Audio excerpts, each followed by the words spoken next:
everyone, tatakakin natin yung diversion from Guluwan.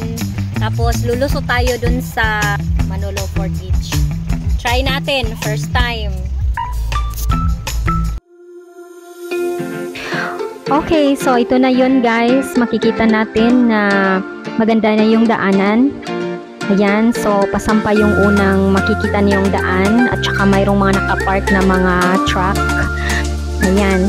So, before medyo hesitant ako na dumaan dito, baka mayroon pang putol na mga areas.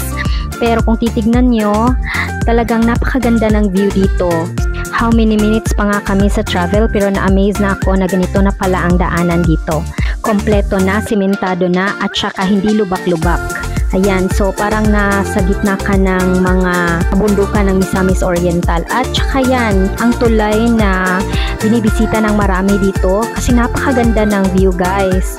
Maraming nag-stop over dito para lang magpa-picture. Commonly nakikita ko to sa Facebook. Saan kaya sila nagpa-picture? Dito lang pala yun. So napakaganda. So kahit napakaikli lang ng bridge, napakasulit naman siya. Maganda yung view, amazing, natural, tsaka why don't you also see it for yourself. Tapos mostly pala dito guys, kung titignan nyo siya, so mga 3 to 4 lanes na yung daanan. Pero mostly nandun sa mga 3 lanes. Tapos yung ikatatlong lane is half. Kuminsan sa left, kuminsan sa right yung may half lane. Yung mga hindi pa naka-experience na dumaan dito sa bypass road, kung galing ka sa Bukidnon, pwedeng-pwede na po. Kung gusto kang pumunta doon sa Agusan del Norte, pahinguog kayo or pabutuan kayo, or galing naman kayo sa Butuan or sa Hinguog, tapos sasampa na kayo sa Bukidnon. So, maganda na talaga yung travel experience dito. Katulad ng sa amin, galing kami ng Agusan del Norte, tapos pabalik na kami sa Bukidnon kasi nga early yung pasukan ngayon, January 2. So, na-cover namin itong video na to is January 1, 2025.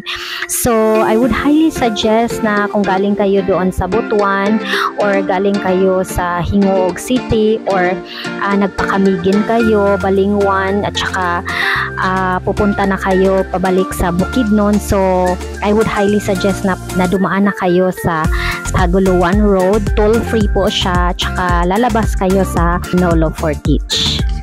Ayan, so kung titignan nyo, malapit na akong makarating. Yan, nandyan na yung crossing ng Manolo Fort Beach. So yan, that is already the crossing area of Bukidnon Road na po yan. Okay, so mga 17 minutes lang yung tinakbo ng aming biyahe from Taguluan to Manolo Fort Beach.